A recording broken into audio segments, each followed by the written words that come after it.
Olá, pessoal! Estamos de volta com mais um programa Plantão Psicológico.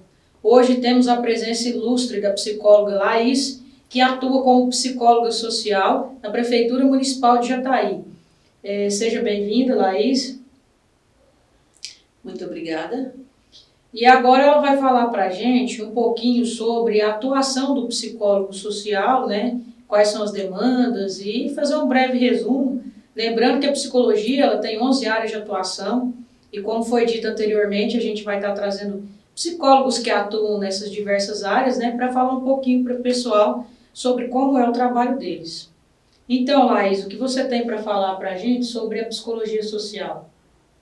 A princípio, eu agradeço o convite para estar aqui falando sobre essa área de atuação tão importante, especialmente nos dias que nós estamos vivendo. Eu trabalho na área social há 9 anos, desde a época da minha formação.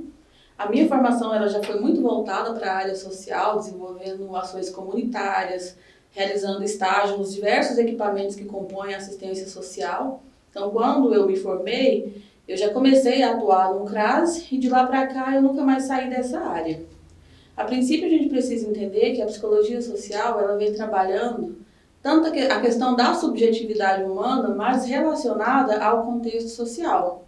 A gente sabe que o homem ele não se separa desse mundo em que ele vive, dessa área social.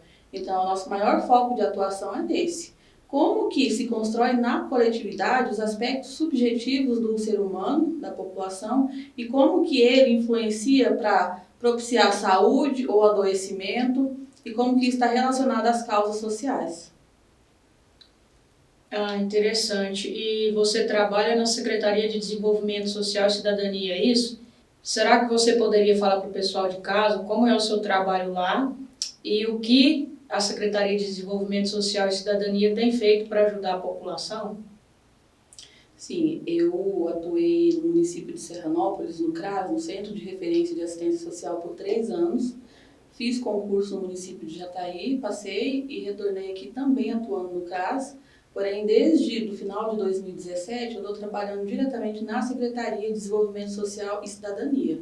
Então, no momento, eu atuo na vigilância socioassistencial, que é um departamento que é responsável por coletar, analisar, promover diagnóstico, promover planejamento, criar essas estratégias para conhecer a realidade que se trabalha e para você pensar em ações que vá de acordo com aquilo que é demanda da sociedade.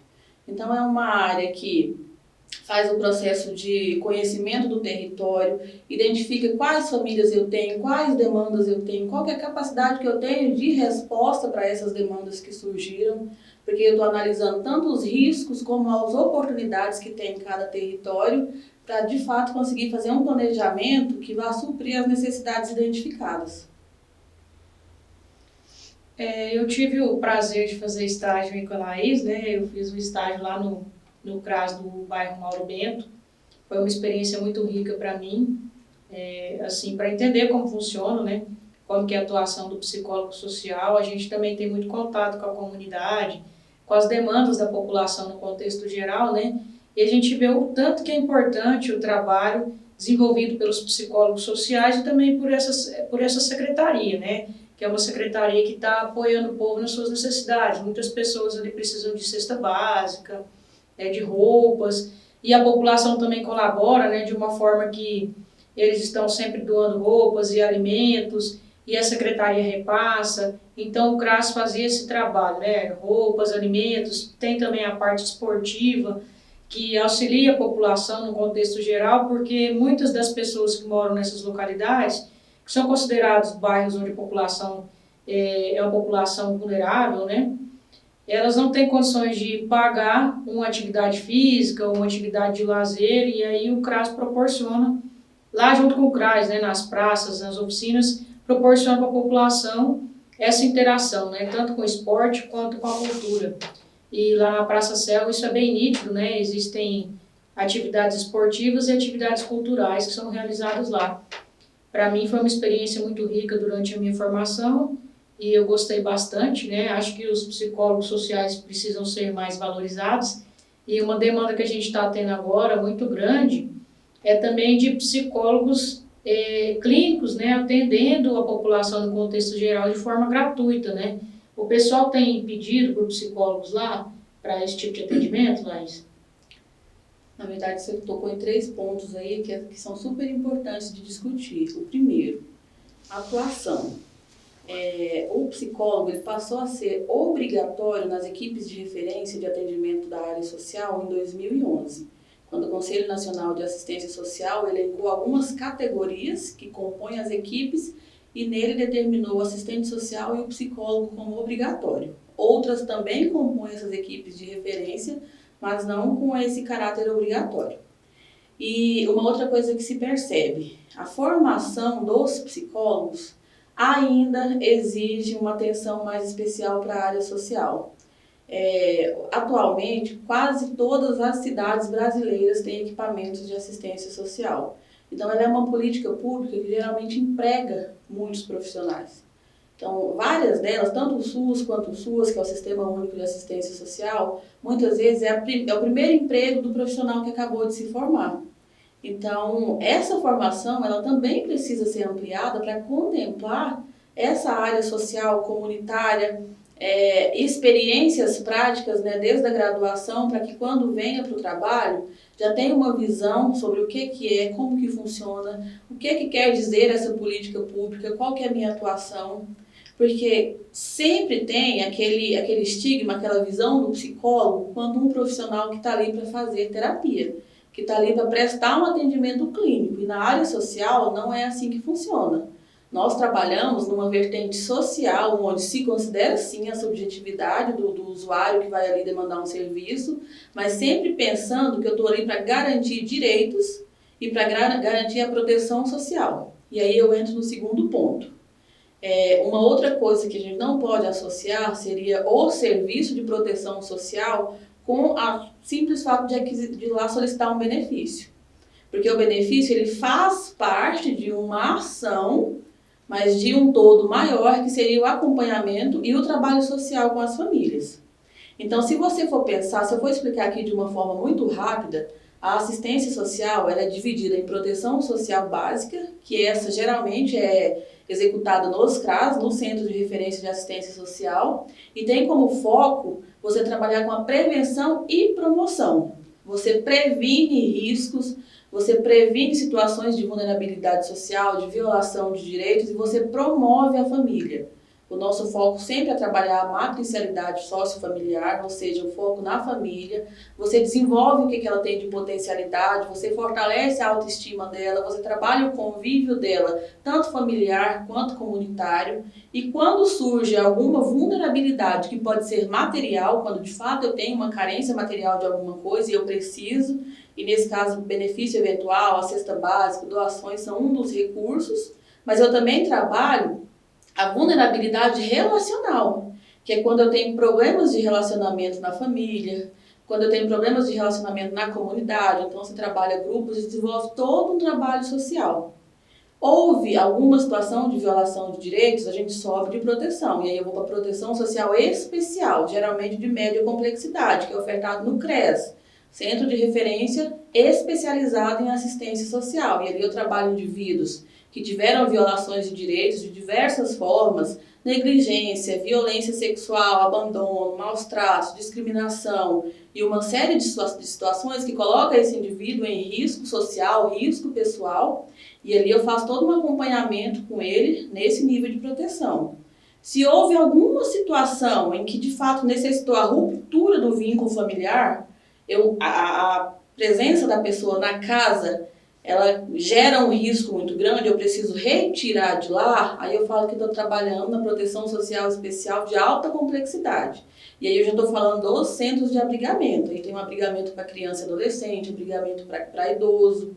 E junto a isso tem uma série de outras entidades, a gente tem as entidades privadas também, que são as organizações sociais, que trabalham em parceria com a Secretaria para tudo isso garantir essa proteção social, garantir direitos para esses sujeitos.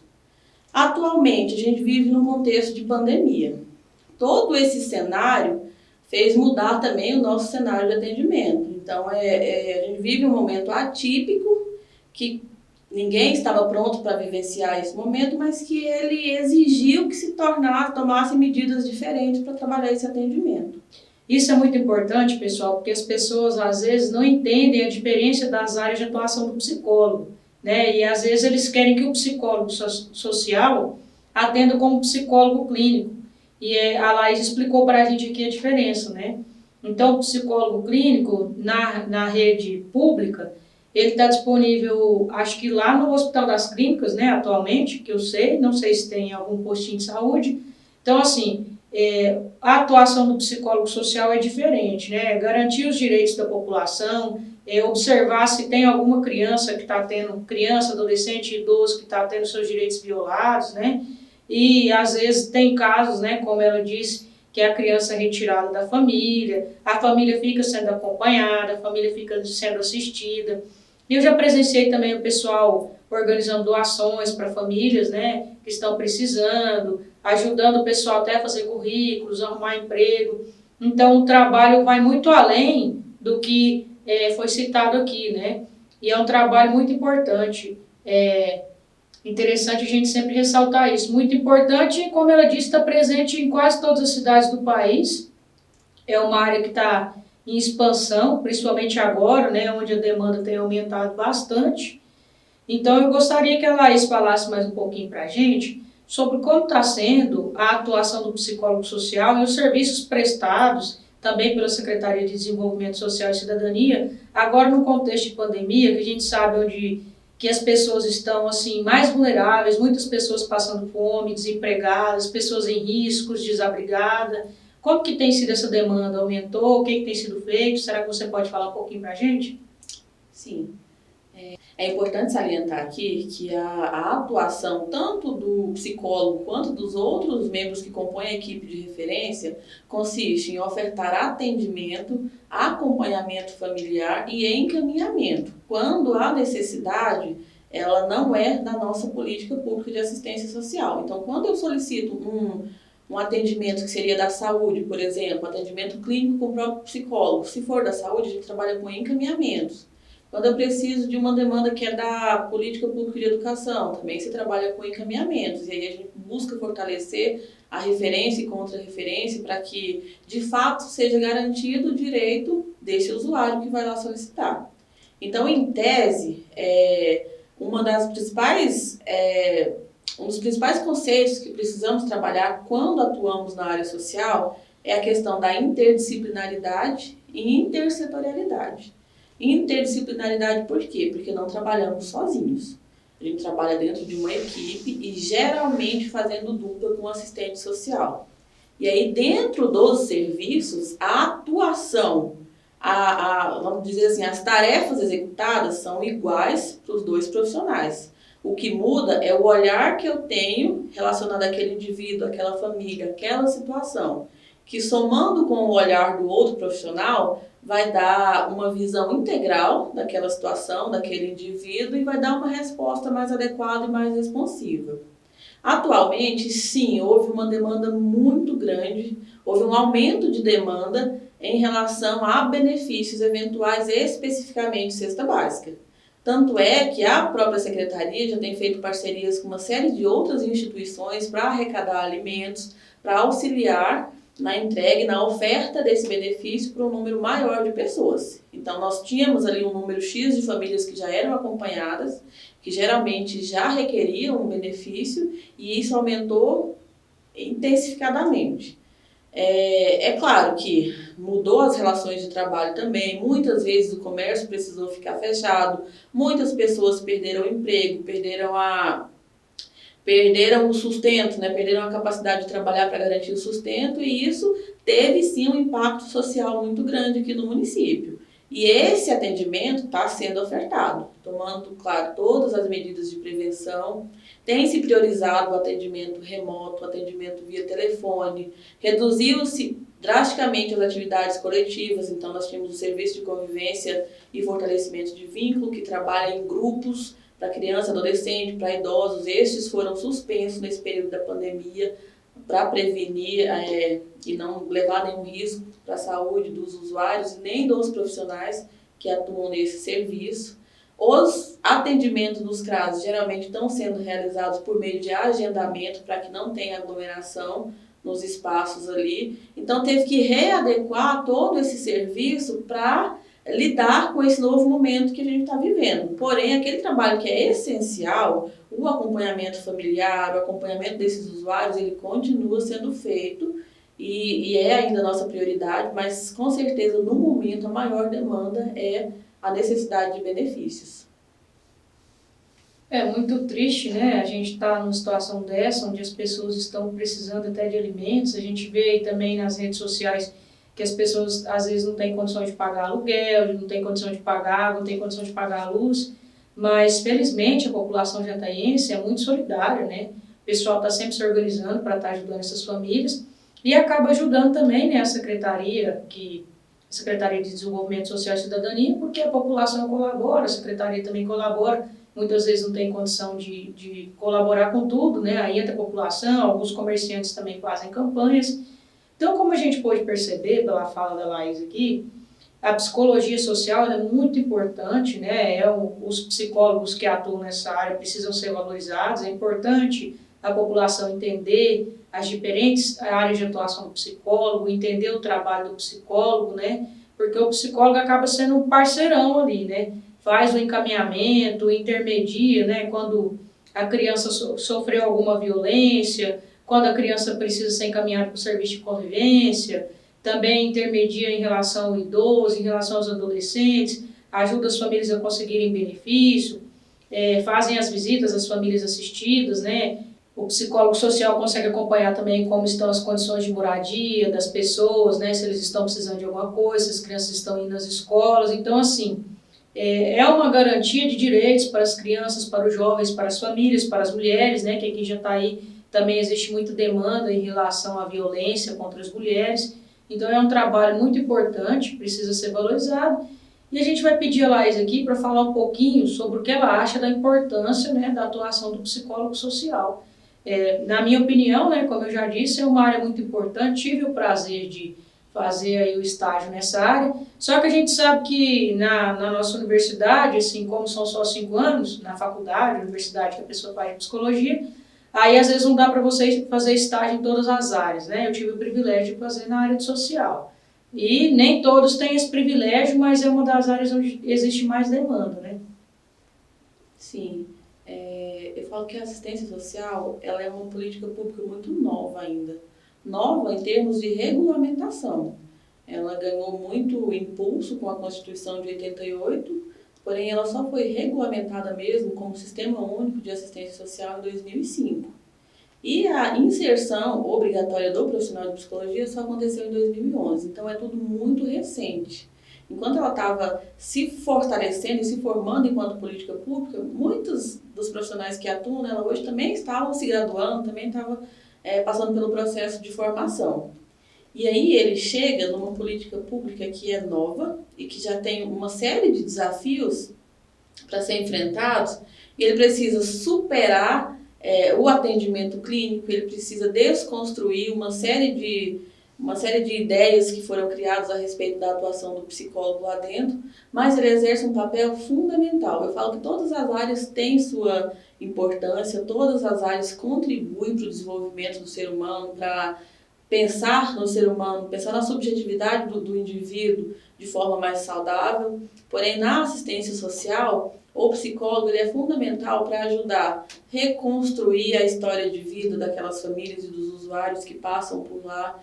Eu falo que a gente tem uma busca muito grande de ressignificar o que a pessoa viveu. Então, geralmente, contextos de violência, geralmente contextos de exclusão, contextos de discriminação, então, perpassa por todo esse trabalho.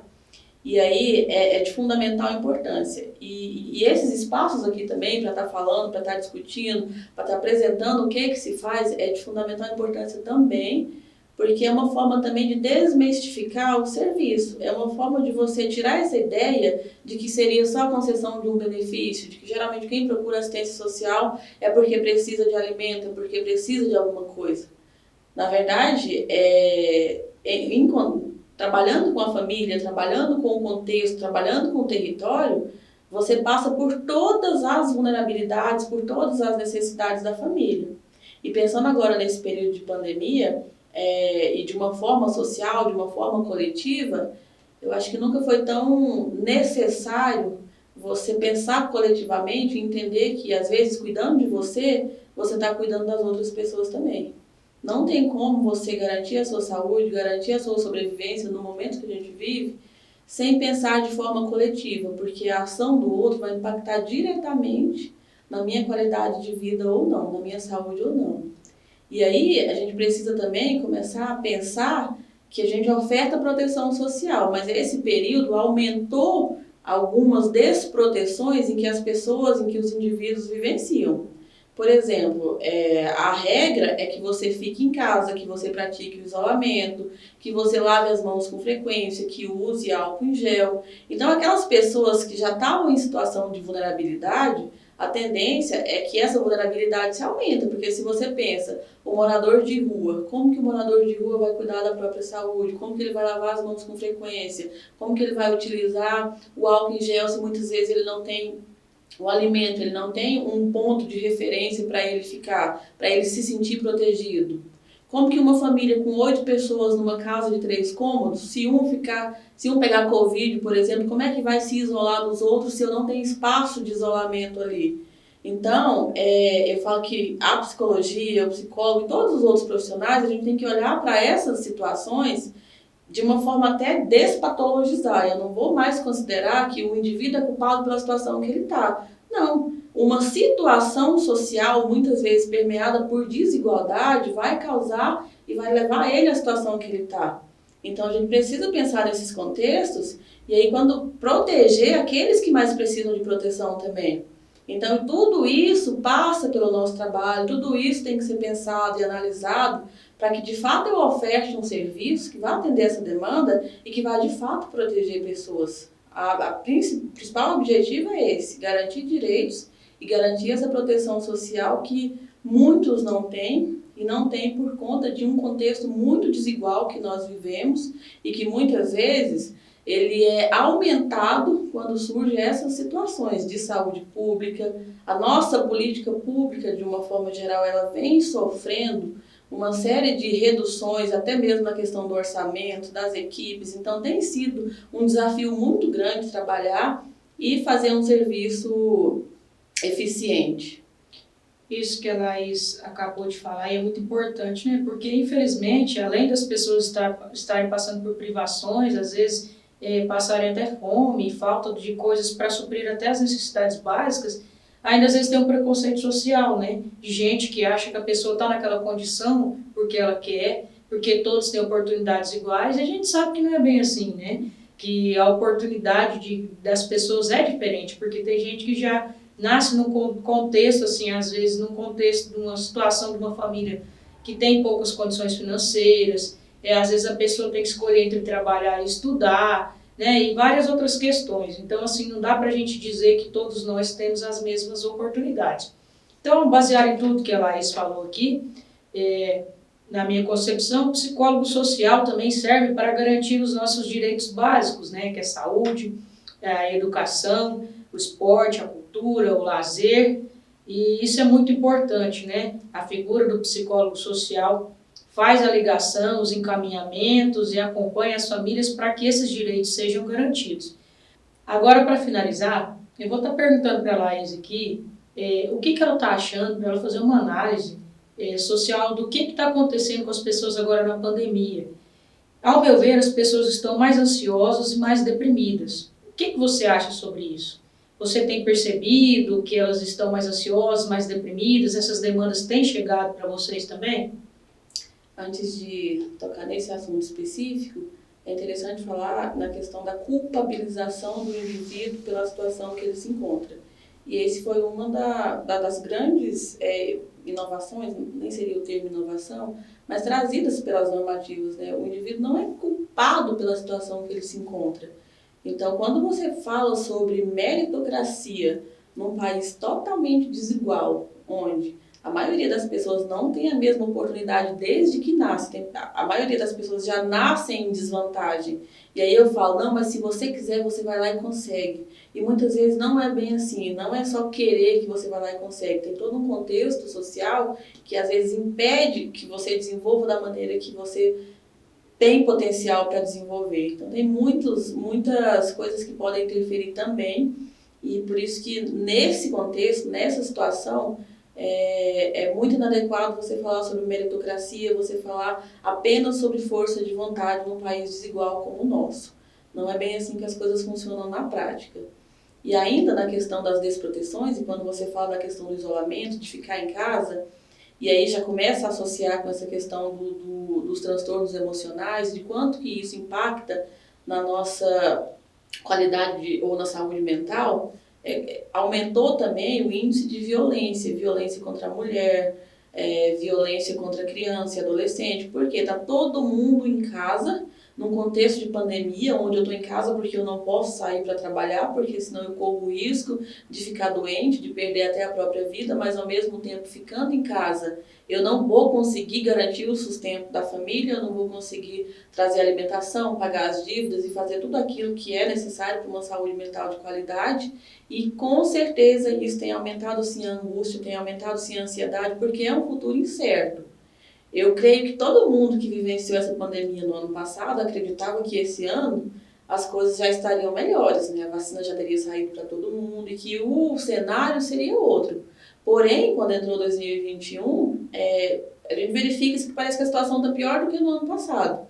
E tudo isso gera uma apreensão muito grande, deixa as pessoas, sim, mais ansiosas, mais agressivas, por isso que a gente precisa reforçar o nosso trabalho, reforçar as instâncias de denúncia também, porque por mais que a gente consiga fazer uma leitura de realidade, compreender que todo esse contexto influencia alguns comportamentos, esses comportamentos não são aceitáveis, né?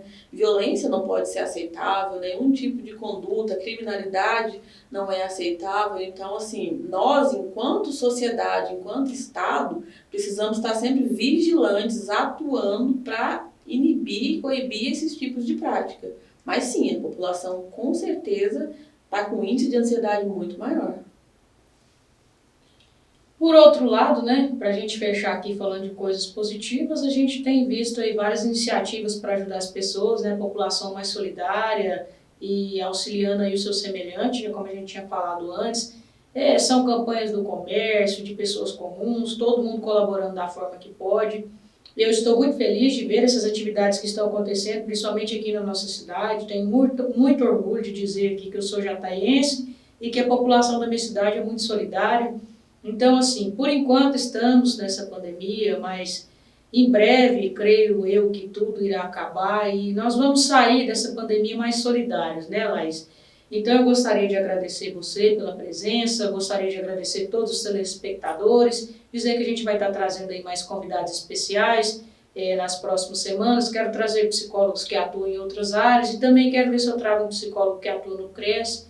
É importante a população entender, né, o trabalho dos psicólogos, da psicologia, e ainda mais nesse momento onde a psicologia tem se tornado fundamental, né, nessa época de pandemia, não só no Brasil, mas em todo o mundo. Então, muito obrigado pela presença, espero que você volte mais vezes. Eu que agradeço, e novamente eu reitero que esses espaços de discussão, eles são muito importantes, e pensando nessa questão da participação comunitária em ações para ajudar a combater, né, os efeitos da pandemia, eu falo que eu acho que todos nós somos chamados à solidariedade. E aí, quando eu falo solidariedade, não é aquela coisa romântica que eu vou me preocupar com o outro num nível assim mais supremo, mas eu falo de solidariedade mesmo entendendo que eu sou responsável também pela construção de uma sociedade melhor, né?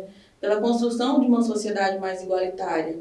E dentro dessa construção, nós, psicólogos sociais e todos os outros atores que atuam dentro dessa política também, têm sido, assim, fortes combatentes, né? Então, aqui eu agradeço o seu convite, eu agradeço a participação e eu quero deixar um agradecimento especial também a toda a equipe da Secretaria de Desenvolvimento Social e Cidadania, que não parou nem um minuto, que não parou nem um mês, que nunca fugiu do trabalho, que está lá sempre buscando, não garantir esse espaço de acolhida, né, para que essas pessoas não se sintam mais desamparadas ainda dentro de todo esse contexto, e que está lá firme, que está na luta, enfrentando todas as dificuldades, que é uma equipe assim muito boa, e agradecer também toda a população que tem colaborado nessa luta.